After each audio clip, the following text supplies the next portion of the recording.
네, 슈팅스탁 2부 주식 썰전으로 함께하겠습니다. 안녕하십니까, 김수연입니다. 2부 썰전에서는 전문가님과 시장에서 놓쳐서는 안 되는 투자 뉴스에 대해서 깊이 있고 자세히 이야기 나눠보겠습니다. 그리고 여러분의 종목 고민 해결해드리는 종목 상담 시간 준비돼 있고요. 전략주 AS와 오늘의 새로운 추천 종목도 마련돼 있습니다.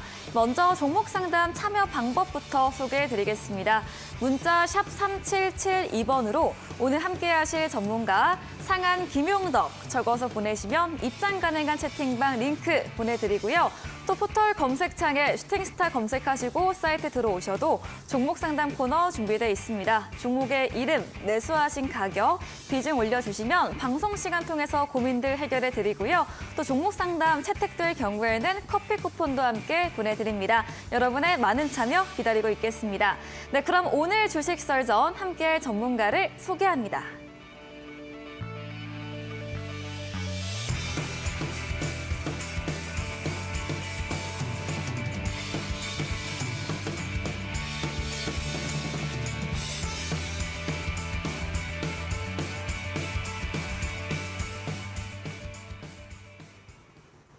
네, 오늘 주식 썰전 상한 김용덕 전문가님과 함께합니다. 전문가님 어서 오세요. 네, 반갑습니다. 네, 지난주에 한 주 쉬어서 좀 네. 오랜만에 뵙습니다. 잘 맞습니다. 지내셨죠? 네, 잘 좀 쉬고. 네, 좀... 얼굴이 좋아지셨어요. 아, 네. 그래요? 이것저것 많이 좀 먹었더니 괜찮아진 것 같습니다.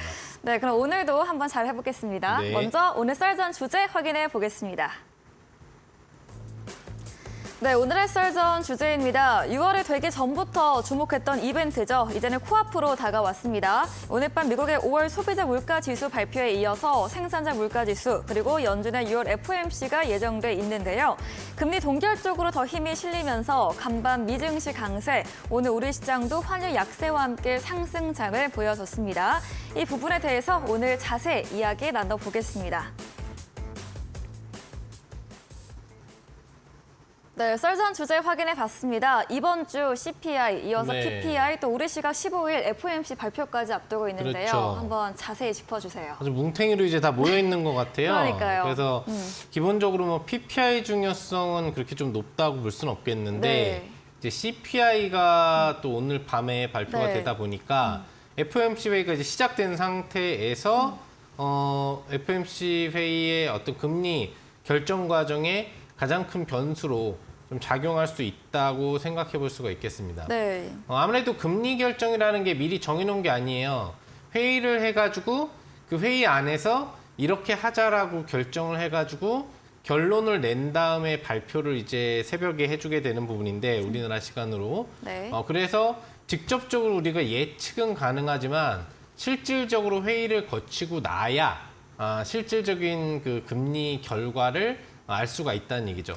그러니까 연준 의원끼리 서로 회의를 거쳐서 그동안에도 많은 얘기들을 하고 교류를 거쳤지만 막상 진짜 이제 금리 회의를 했을 때는 여러 가지 추가적인 의견들이 이제 충돌을 해가면서 결론으로 모아서 나오는 금리 정책이 이제 나오는 거죠. 네. 그거를 바로 앞두고 나오는 이제 CPI라든지 PPI 같은 경우에는 금리 결정을 이제 뒤집어 엎을 수도 있는 그런 가능성도 좀 있을 수 있다고 볼 수 있겠습니다.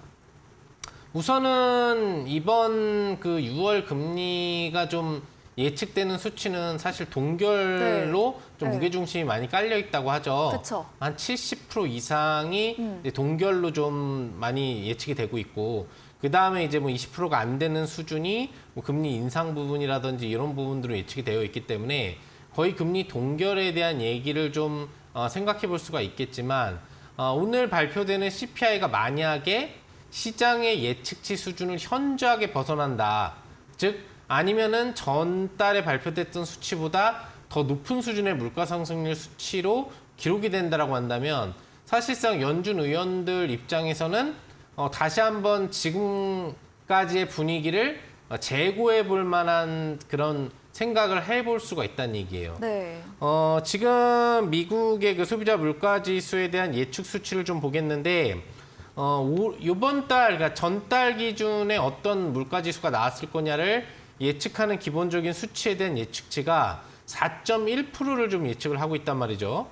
기본적으로는 계속적으로 지금 어차피 예측치가 낮아지고 있는 부분이기 때문에 그런 흐름을 좀 놓고 본다라고 한다면은 실제 수치도 더 낮아질 거다라고 좀 생각을 해볼 수는 있는 그런 부분이 될 것 같은데 기본적인 흐름을 놓고 봤을 때 예측 수준이 이번에 조금 많이 낮아진 부분이 실질적으로는 좀 부담이 될 수 있다라는 거예요. 네. 여기 보시면 이제 예측 수준의 흐름이 8%대 수준부터 지금 이제 4%대 초까지 내려온 건데 저번 달에 예측 수준이 5.0이었는데 4.9로 맞추면서 0.2를 낮췄는데 그걸 간신히 맞춰가지고 시장 예상치를 하회하는 긍정적인 발표를 했단 말이죠.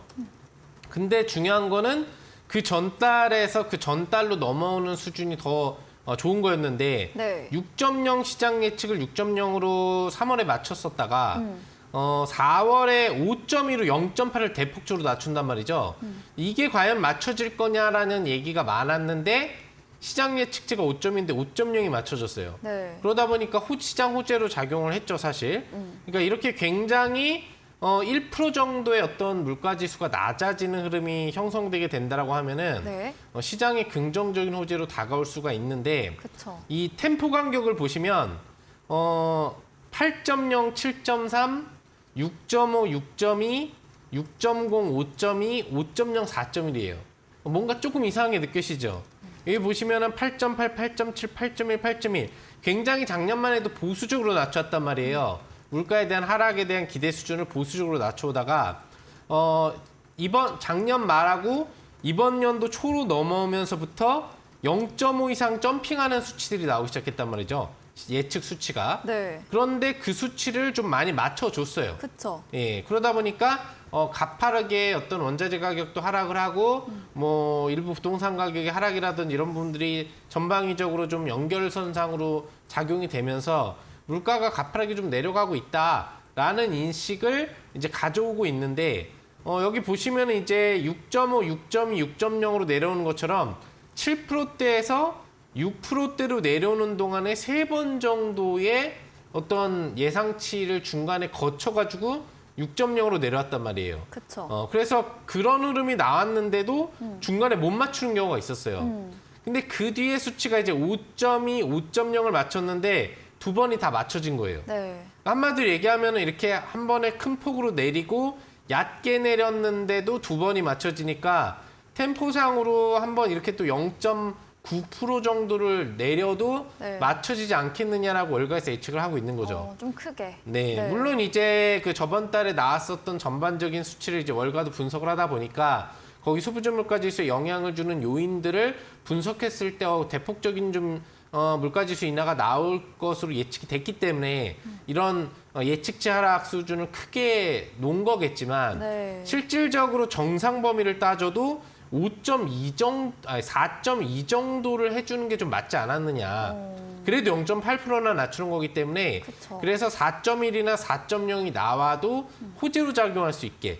그래서 연준 의원들이 이 부분에 대해서 크게 네. 금리 결정의 그 어떤 영향 부분을 동결해서 다른 방식으로 바꾸지 않을 수 있게 좀 안정적으로 예측치를 내주었으면 좋지 않았겠느냐. 개인적으로 좀 이렇게 생각을 해요. 네. 만약에 이제 4.1인데 네. 0.8 정도가 낮아져가지고 4.2가 그러니까 실제 나와요. 수치가 나와버리면 그렇죠. 예상치 상회니까. 네, 시장에서는 무조건 어. 0.8이 낮아졌다가 중요한 게 아니라 예상치 상회를 했다라는 걸 집중하기 때문에 네.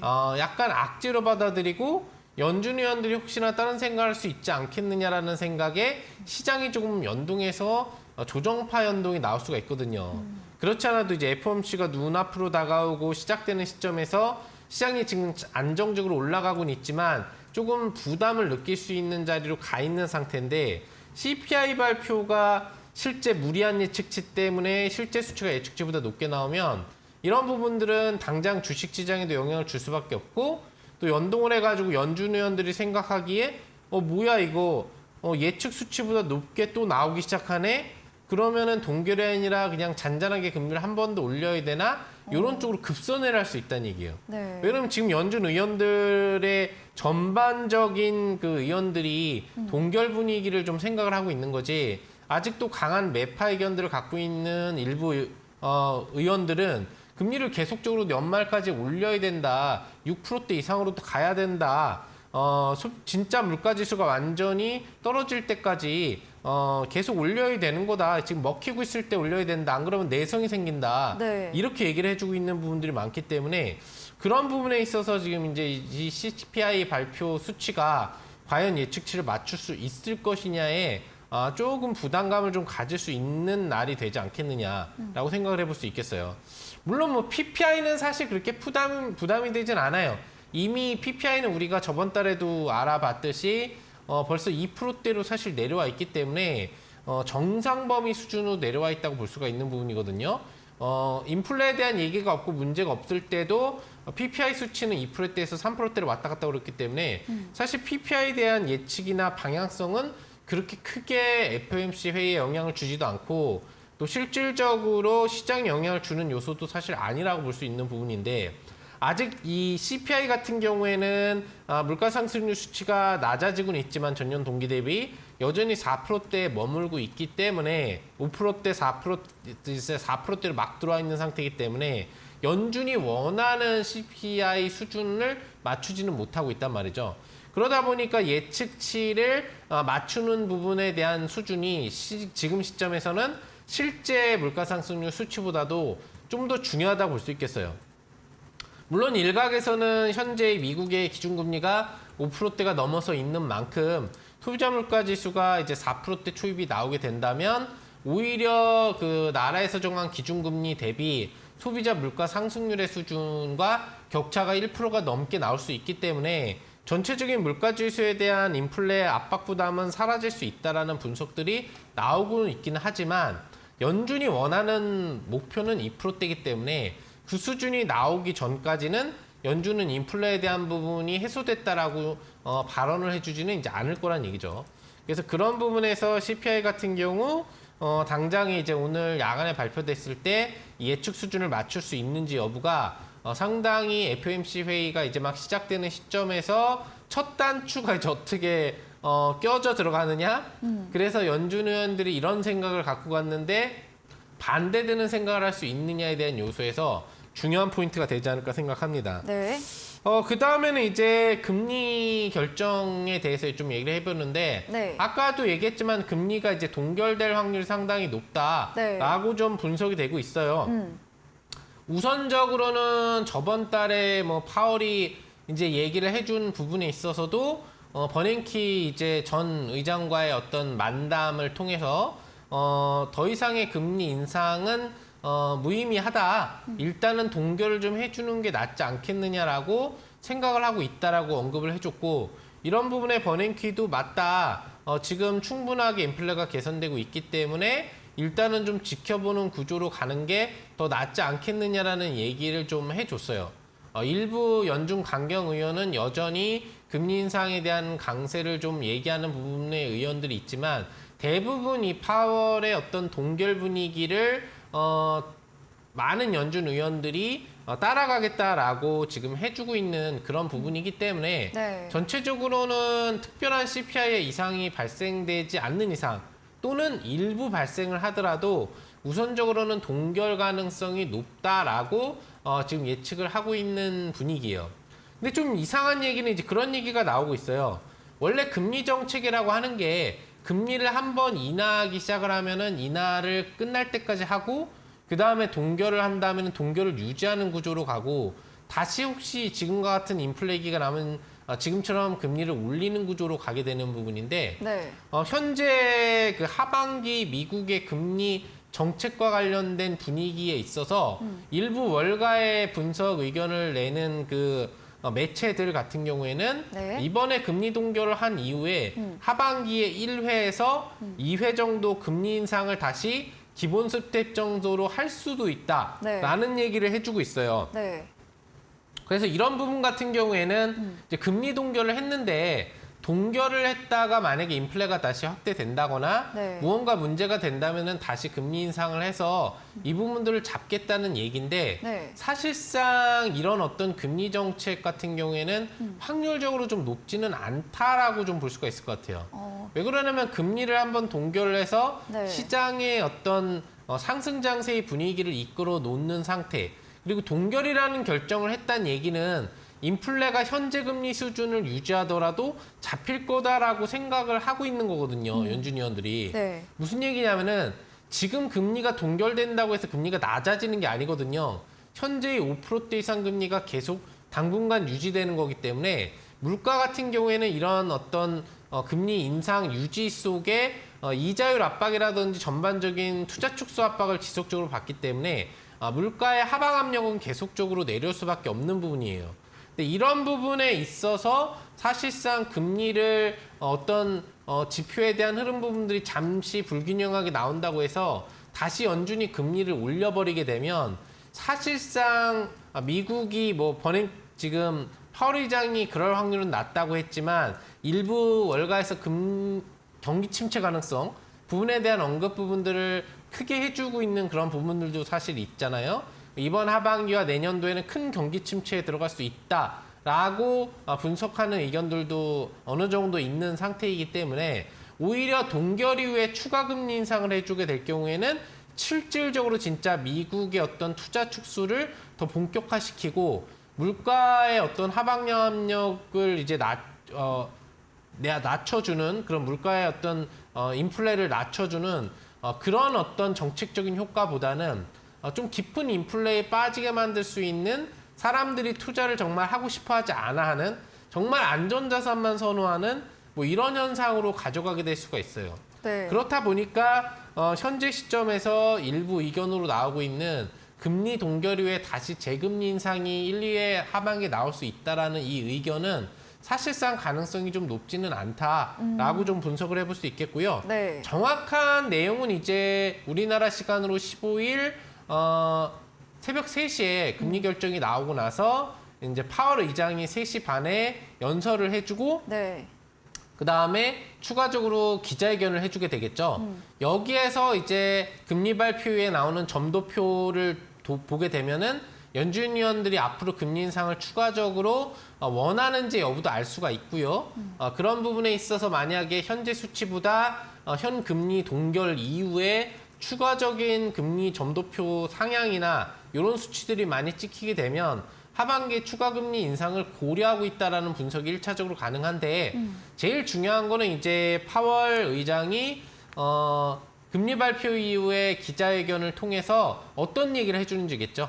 자, 이번에 금리 동결을 했는데 앞으로 하반기에 금리를 계속적으로 동결 분위기로 갈 거다라는 언급을 해줄 것인지 아니면 필요할 경우에 언제든지 금리 인상을 추가적으로 해줄 수 있다라는 얘기를 해줄 것인지 여부가 현재의 월가 분석이 실제 현실화될 가능성이 있는지 아니면 파월 의장은 일단은 앞으로 추가적으로 금리 인상은 생각을 크게 하고 있지 않은지 여부를 알 수가 있을 것 같아요. 네. 그래서 시장의 직접적인 방향성의 변화는 사실 15일 새벽 미증시의 방향성, 즉 파월 의장의 연설과 그리고 추가적인 기자회견에서의 기자들의 질문에 대한 답변으로 어떤 경기 방향성을 짚고 있는지에 대한 정확한 얘기가 나와봐야 알 수 있겠지만 뭐 거시적인 측면에 있어서 놓고 봤을 때 금리 동결을 한 이후 재차 금리 인상을 하는 경우들은 거의 나올 확률은 적다라고 우리가 기본적으로 인식을 하면 되기 때문에 네. 아마도 이번 금리 동결 이후에 하반기에 정말 특별한 일이 벌어지지 않는 이상은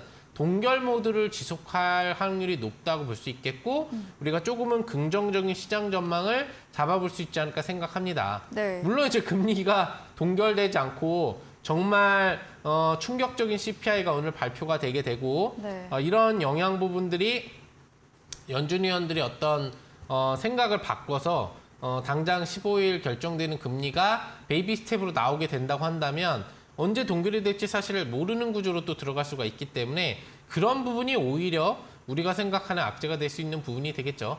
아무튼 오늘 야간에 발표되는 CPI 수치를 좀 집중해 볼 필요가 있을 것 같고요. 추가적인 부분에 있어서는 FOMC 회의의 결과에 따라서 앞으로의 시장 방향성 전망해 보겠지만 좀 긍정적인 부분으로 생각을 해보면 좋지 않을까 분석해 보도록 하겠습니다.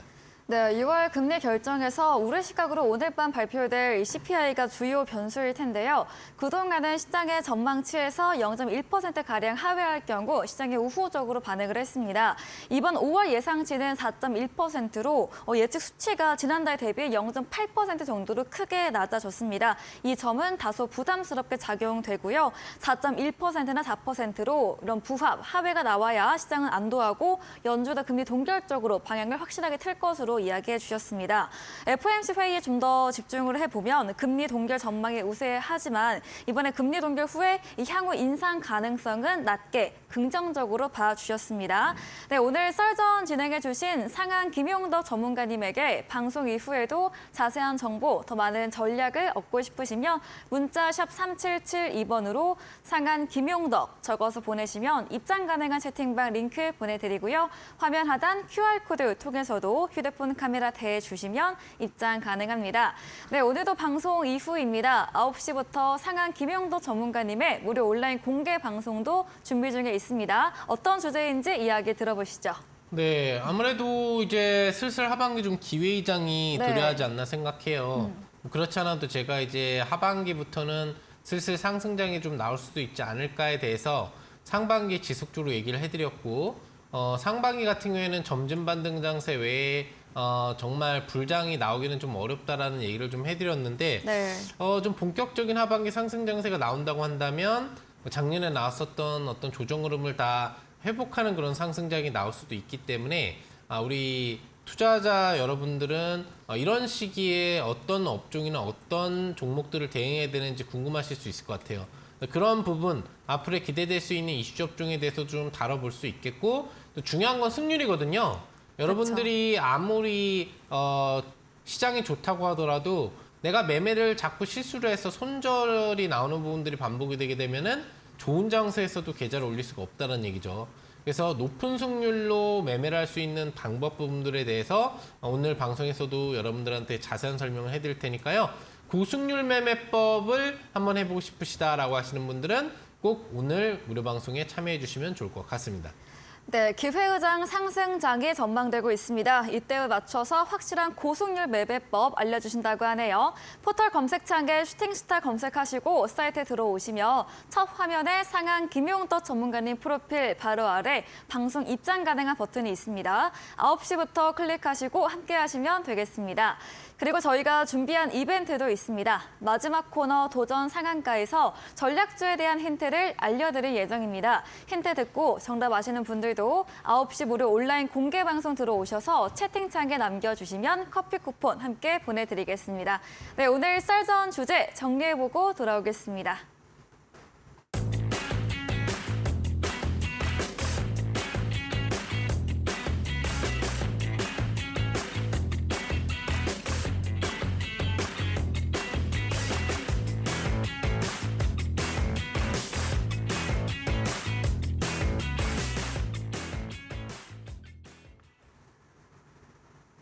네, 이어지는 코너 종목 상담 순서입니다. 바로 올라온 첫 번째 종목부터 만나보도록 하겠습니다. 종목의 이름은 특수건설입니다. 매수가 8,000원, 비중 적지 않으셨고요. 오늘 도심철도 지하화 이슈와 함께 테마주로 이런 관련 종목들 좀 윗골에 달긴 했습니다. 네. 오늘도 18% 급등 후에 6% 상승 마감을 했고요. 수익권에 있습니다. 수익 더 낼 수 있을까요? 글쎄요. 지금 만약에 좀 큰 재료라고 한다면은 네. 오늘 지금 특수건설 같은 경우 상한가에 좀 들어갈 수 있는 네. 그런 재료인데 상한가에 들어가지 못했다라는 부분은 좀 단기 재료화될 확률도 없지 않아 있다라고 분석이 가능할 것 같아요. 네. 뭐 45조 원 규모의 그 도시마 철도 관련 계획이 이제 발표가 됐고 이와 관련된 수혜주로 이제 관련된 좀 특수건설, 말 그대로 특수건설이기 때문에 일반적인 그 뭐 빌딩을 세운다거나 아니면은 뭐 이런 건물을 세우는 그런 부분 외에 좀 사업 영역에 집중도가 있는 그런 건설사거든요. 해저 터널이라든지 뭐 이런 쪽 특수한 좀 건설 사업 영역에 좀 수혜가 되는 부분이라서 특수건설의 관련 종목들은 이제 그런 재료가 나왔을 때 좀 상승 추세를 많이 주는 편이에요. 네.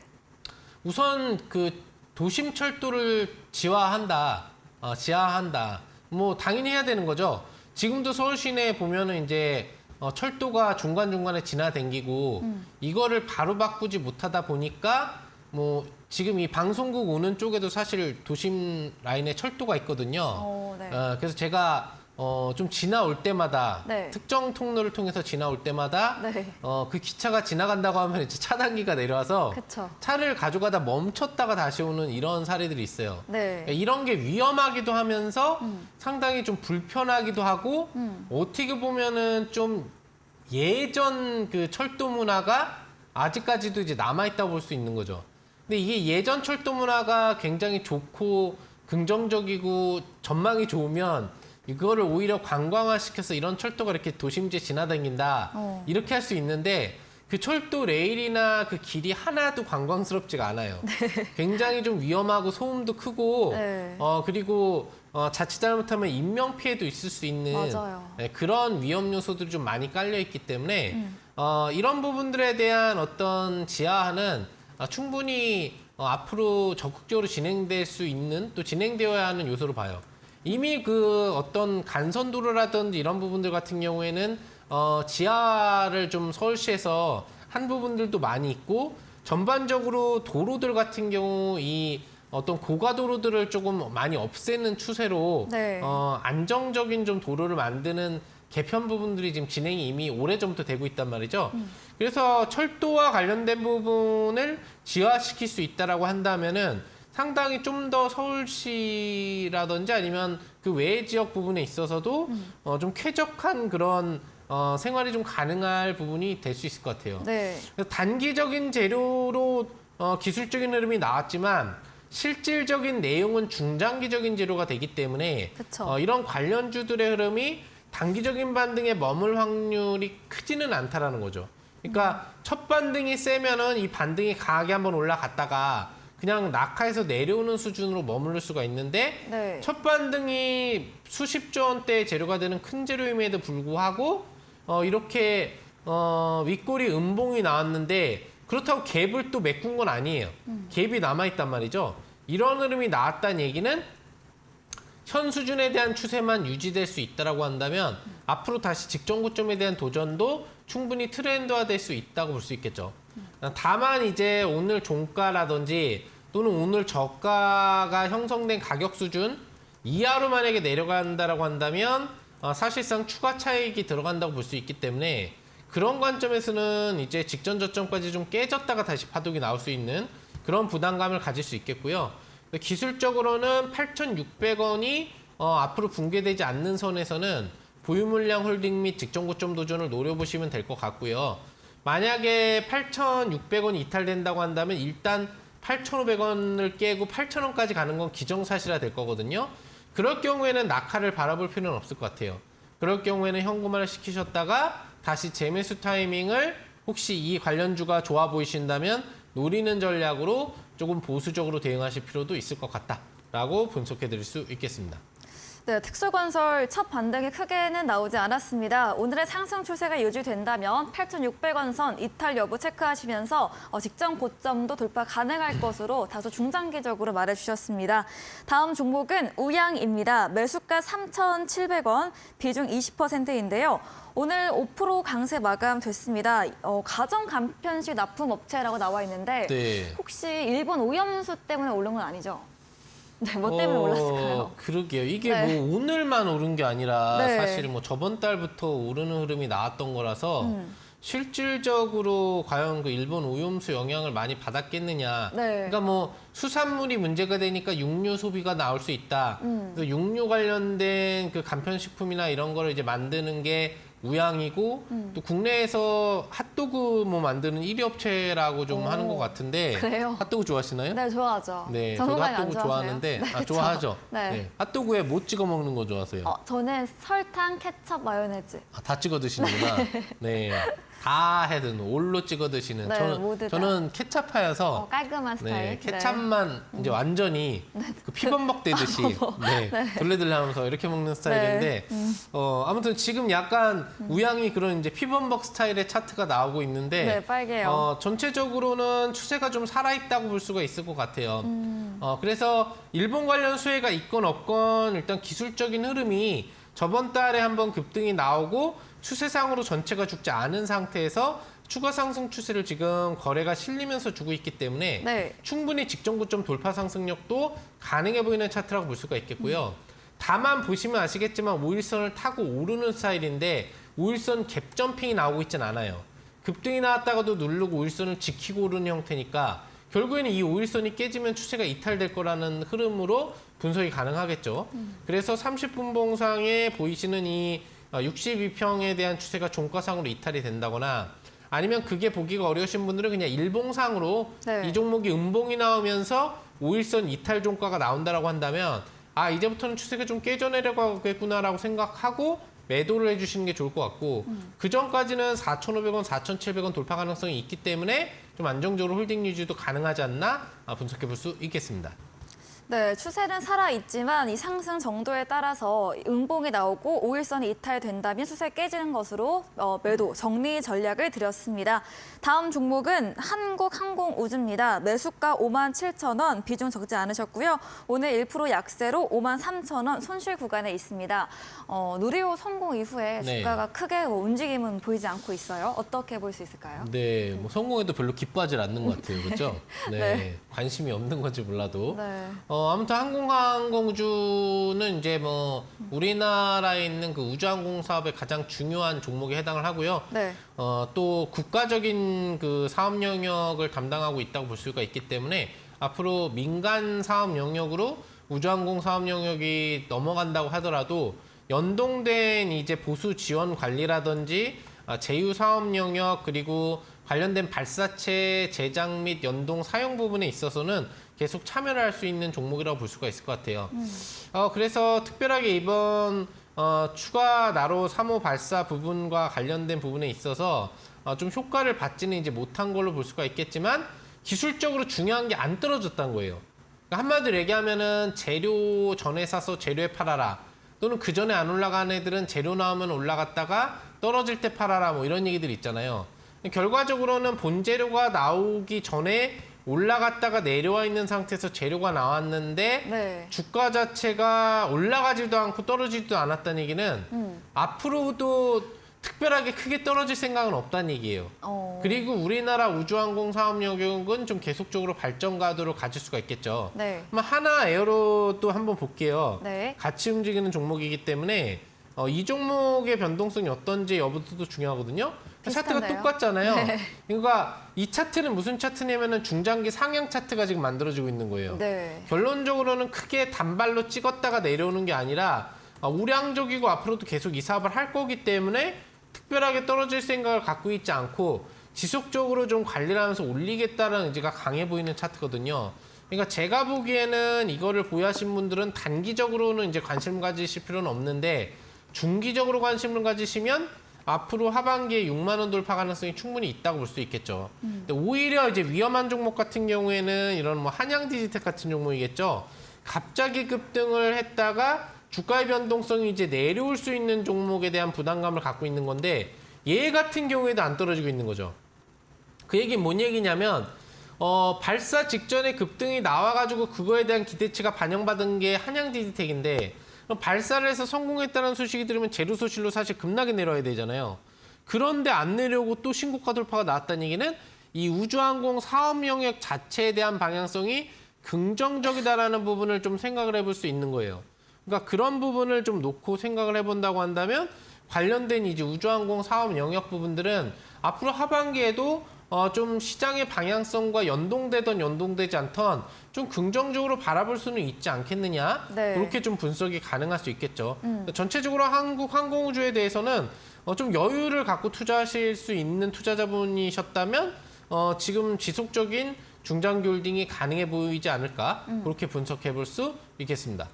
네, 한국항공우주 함께 움직이는 한화 에어로스페이스 살펴주시면서 단기로는 움직임이 없을지라도 이 장기로 우상향 전망해 주셨습니다. 여유 갖고 보유해 보시기 바랍니다. 종목 상담 여기까지 진행해 보겠습니다. 더 원하시는 분들은 문자샵 3772번으로 상한 김용덕 적어서 보내시면 입장 가능한 채팅방 링크 보내드리고요.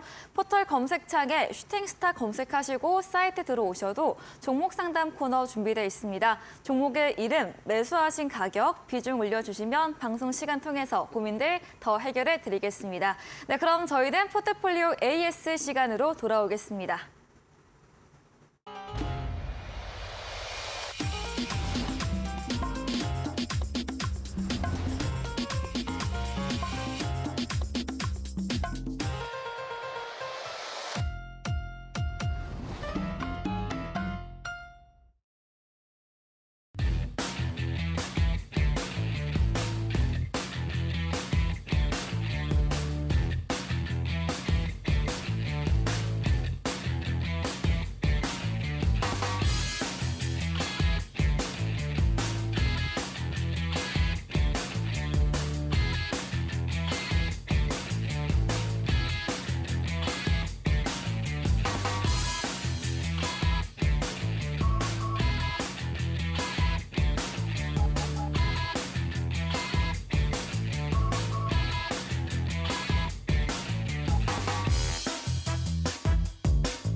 네, 포트폴리오 AS 시간입니다. 전문가님께서 방송 중에 추천 주신 종목들 앞으로 또 어떤 전략 유효할지 이야기 나눠보겠습니다. 첫 번째 종목은 지난 4월 12일에 매수했던 피코그램입니다. 5월 31일부터 상승세 보여주고 있습니다. 이런 일본 오염수 방류 필터로 관련주 묶이면서 네. 또 최근 상승세 보였는데 그러니까요. 오늘은 조정이 좀 나왔습니다. 피코그램 네. 어떤 전략 필요할까요? 뭐 우선 일본의 오염수 방류는 우리나라 산업에도 네. 상당히 앞으로 영향을 많이 끼치겠지만 뭐 피코그램 차원에서는 좀 도움이 되지 않았나. 그래서 잘 나왔다라는 생각이 가볍게 좀 네. 들고요. 어찌 됐건 간에 피코그램 같은 경우에는 우리나라의 원터치 필터 관련된 그 기본 원천 기술력을 좀 보유하고 있는 업체이기 때문에 이와 관련된 부분에 있어서 앞으로의 사용 빈도가 더욱 높아질 수 있는 확률이 상당히 높다라고 좀 볼 수가 있을 것 같고요. 기본적으로 또 이 사업 영역이 워낙에 소모품 영역이다 보니까 지속적인 실적이 좀 꾸준히 나올 수 있는 재료 속성도 크다라고 볼 수 있을 것 같아요. 차트를 놓고 본다고 한다면 6월 들어서서 반등 효과가 좀 꾸준히 나오면서 박스권 하단 지지 이후에 박스권 상단으로 올라가는 작업이 나오고 있는 걸로 볼 수가 있겠는데 네. 제가 이런 노란 톡방이라든지 또 그리고 무료 방송을 통해서도 여러 차례 언급을 해드렸지만 세력 정식에 좀 속하기 때문에 이 박스권 하단 지키기가 굉장히 탄탄하게 이루어지는 종목이에요. 그래서 오히려 이 하단에서는 매수 기회로도 좀 작용할 수 있다라고 얘기를 해드렸고 제일 중요한 거는 직전 고점에 대한 돌파가 나오는 파동에서의 상승력이 중요하다고 좀 얘기를 해드렸는데 아직까지 직전 박스권인 1,500원 구간대를 터치하지 않은 상태에서 기술적인 흐름이 상방으로 나오고 있는 거기 때문에 지금은 특별한 체킹 포인트 없이 홀딩만 잘 유지하셔도 네. 오늘도 뭐 매수가 회복이 되셨겠습니다만 앞으로 또 추가 상승 추세와 함께 결국에는 목표 주가 달성까지 이번 달 중에 기대해 볼 수 있는 그런 종목이 되지 않을까 생각해 볼 수 있겠습니다. 네, 피코그램 홀딩으로 이번 달 내에 목표가 도달 전망해 주셨습니다. 다음 종목입니다. 지난 방송 추천주였던 5월 31일에 매수했던 셀바스 AI입니다. 눌림목 이용해서 반등 노려보면서 추천 주셨고 순환매 차원에서 추천 주신 종목이거든요. 네. 그 셀바스 AI 오늘 3% 가까운 강세로 마감했습니다. 네, 지금 셀바스 AI 같은 경우에는 네. 국내 1호 AI 관련 서비스를 하는 또 업체에 해당을 하고요. 네. 가장 지금 인공지능 그 AI, 오픈 AI 연계 서비스, 챗 GPT와 또 연동을 할 수 있는 프로그램 영역에 있어서도 많은 발전을 해주고 있는 업체에 해당을 합니다. 앞서 이야기해 드렸었던 이제 필기지능 서비스와 관련된 부분에 있어서도 원천 기술을 보유하고 있는 업체에 해당을 하고 또 음성 연동 채팅 방식으로 챗 GPT와 소통할 수 있는 부분 소프트웨어도 개발을 해놓은 상태이기 때문에 이와 관련돼서도 우리나라뿐만 아니라 해외 이제 관련 유수 회사의 협업 가능성에 대한 기대치도 상당히 좀 높다라고 좀 볼 수가 있는 부분이에요. 요즘에도 이제 AI 관련 종목들이 좀 순환매 흐름들을 준다라고 볼 수가 있겠는데 네. 최초의 움직임이 이제 나왔었던 애들 같은 경우가 C랩이라는 종목 소프트웨어 엔비디아 소프트웨어 관련 공급업체로 변동성이 한번 나왔었고 그 다음에 MDS 테크라는 종목이 이제 하드웨어 관련 공급업체로서 단기 변동성 상승 이후에 이제 하락 부분들이 좀 나왔었거든요. 그리고 이제 그러니까 엔비디아 얘기가 왜 나오냐면 이 엔비디아에서 만들어내는 부품을 얼마나 사용하느냐에 따라서 오픈 AI 서비스의 서비스 질이 높아지는 거예요. 네. 관련된 그 회사에서 생산하는 부품이 많이 장착돼 있을수록 챗 GPT의 지능이 높아지고 여러분들이 원하는 답을 이제 얻어낼 수가 있는 부분이 되거든요.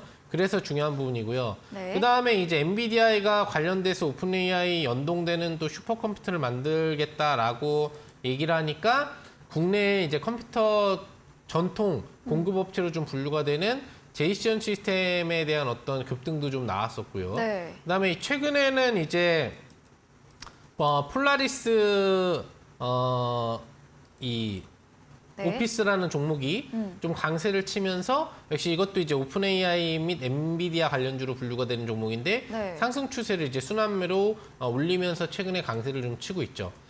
그래서 셀바스 AI의 중요 강도를 좀 놓고 본다라고 한다면은 굉장히 이 관련주들 중에서도 상위 레벨에 좀 속하는 중요도 그리고 실질적으로 엔비디아 효과뿐만 아니라 오픈 AI가 해외 쪽으로 인지도가 있건 또는 국내 네이버라든지 삼성에서도 이 관련 연동 챗 GPT를 이제 만들어서 서비스를 지금 시도하고 있는 중이기 때문에 국내 업체로서 또 연동해서 사업 영역을 많이 가져갈 수밖에 없거든요.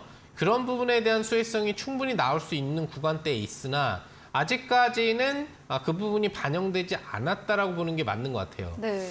그래서 안 움직였던 애들 중에도 지금 순환매를 두면서 움직이는 애들이 있듯이 이렇게 좀 안 움직이고 있는 AI 관련주 서비스 연동 종목들은 여러분들이 관심을 지속적으로 가져주신다라고 한다면 앞으로 6월달 남은 기간이 됐건 7월달이 됐건 개별적으로라도 재료를 받으면서 단기 급등 시도가 나올 수 있는 종목 업종에 속하기 때문에 관심을 가져주시면 될 것 같고요. 특히 셀바스 AI는 사실 안 움직일 수가 없다라는 멘트까지 치면서 네. 제가 여러분들한테 무료 방송에서도 강조를 해드렸던 만큼 보유하고 계신 분들은 앞으로 기대하시면서 들고 계시면 좋을 것 같습니다. 네, 오픈 AI, 엔비디아 이런 순환매 차원 종목들 짚어주시면서 셀바스 AI도 이런 관련주로 수혜 예상되기에 보유로 또 AI 서비스 연동 종목들 관심 갖고 보시기 바랍니다. 다음 종목은 5월 24일에 매수했던 자이언트 스텝입니다. 메타버스 관련주이고요. 매수 후에 상승세 보이고 있고 오늘도 강보합 거래 끝이 냈습니다. 자이언트 스텝 어떻게 볼 수 있을까요? 뭐 금리에서는 자이언트 스텝이 안 좋은 부분이지만 네. 주가에서는 이제 자이언트 스텝을 밟아가면서 올라갈 수 있다면 그만큼 좋은 종목은 또 없겠죠. 네. 메타버스 영역 종목이라는 거 하나만 놓고 보더라도 사실상 앞으로의 전망은 밝다라고 간단히 설명을 해드릴 수가 있겠는데 왜 그러면 미래 사회 영역에서 이 메타버스가 사회적으로 접목되는 부분들은 이미 적용이 되어 있는 시스템 통합 트렌드가 적용되기 전에 적용될 거다라고 하는 거하고 똑같은 거거든요. 요즘에 나오는 가전제품이나 뭐 컴퓨터, 냉장고, 우리가 기본적으로 집에서 사용하는 모든 부품들이 통합적으로 다 컨트롤할 수 있는 시스템 연동 방식으로 형성되고 있는 사회가 지금 진행이 되고 있기 때문에 사회의 그 집안 내부적인 걸 넘어서서 이제 네. 외부적인 부분에서 좀 연동될 수 있는 요소가 또 메타버스가 많이 있는데 네. 그런 이제 광고 형식이나 아니면 여러 가지 또 그 세계 안으로 들어가서 우리가 활동할 수 있는 가상 그 세계와 연동된 사업 영역에 있어서도 앞으로 좀 발전적으로 투자가 진행될 수 있는 영역이 아닐까 생각을 해요. 그중에서 중요 영역 부분들에 또 속하는 부분을 국내 1위 기업으로서 갖고 있는 게 자이언트 스텝이기 때문에 앞으로의 상향 추세에 대한 기대치는 높다고 볼 수 있겠고요. 네. 또한 이 종목들이 메타버스 관련 종목들의 장점이 뭐냐면은 주가 상승기 시에 탄력을 더 받아요. 하락기 시보다. 네. 그러니까 앞으로 주가 상승기 시가 올 기대치가 높다면 메타버스 업종에 대한 하락 기대치도 높다라고 볼 수 있기 때문에 안정적으로 들고 계신다면 목표 주가 달성뿐만 아니라 추가적인 수익도 충분히 더 가능하지 않을까 생각해 볼 수 있겠습니다. 네, 상방 전망해 주시면서 목표가까지 홀딩으로 의견 드렸습니다. 저희 다음 코너 도전 상한가에서 전략주에 대한 힌트를 알려드립니다. 힌트 듣고 정답 아시는 분들 9시 상한 김용더 전문가님의 무료 공개 방송 들어오셔서 채팅창에 남겨주시면 커피 쿠폰 함께 보내드리겠습니다. 마지막 코너 도전 상한가로 돌아오겠습니다.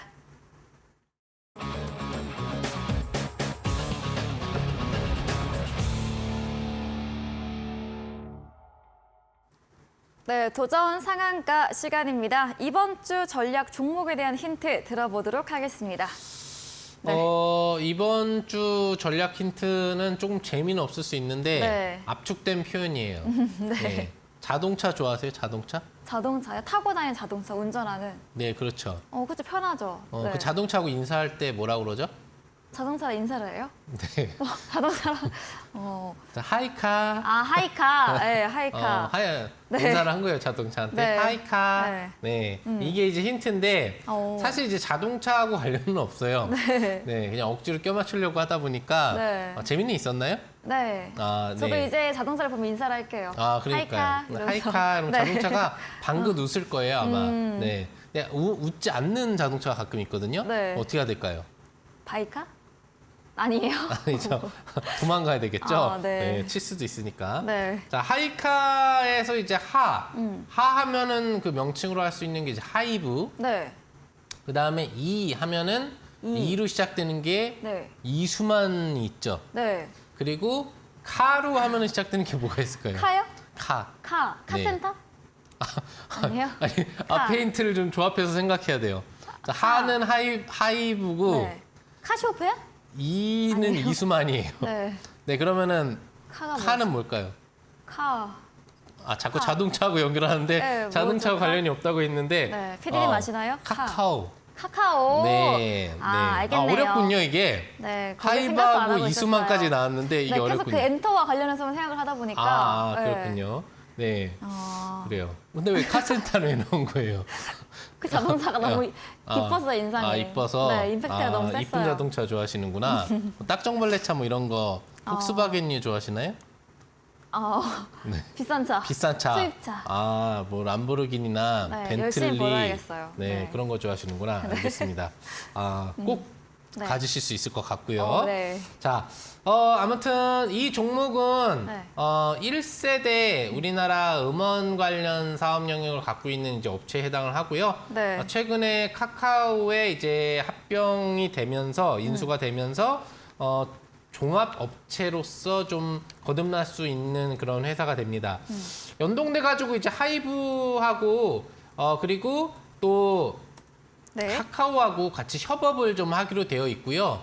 뭐 이수만 씨는 좀 빠져 있지만 이수만 씨하고 하이브하고 또 연결 관계가 있기 때문에 좀 윈윈하는 사업 영역을 하지 않을까 생각해 보고 있습니다. 네. 그리고 멀티 프로듀싱에 대한 효과들이 이제 본격적으로 좀 나와서 K-팝 문화의 좀 큰 축으로 하나가 좀 글로벌 그룹이 또 나온다라든지 이런 흐름에 대한 기대치도 갖고 있는 게 바로 이 종목의 앞으로의 기대치라고 볼 수가 있겠죠.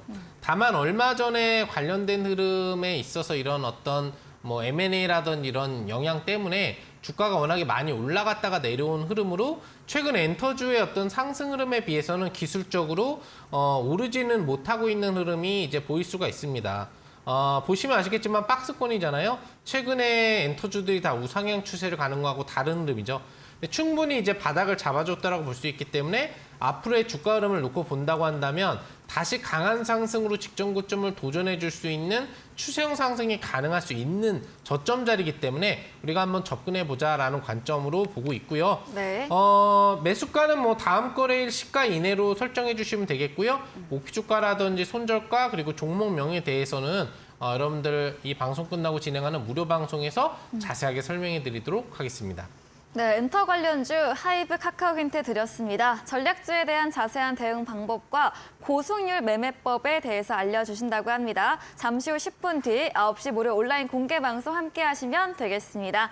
네, 오늘 저희가 준비한 내용은 여기까지입니다. 본 방송에서 제공해드린 정보는 투자 판단에 대한 조언일 뿐이라는 점 참고해 주시기 바랍니다. 오늘도 끝까지 함께 해주신 여러분 진심으로 감사합니다.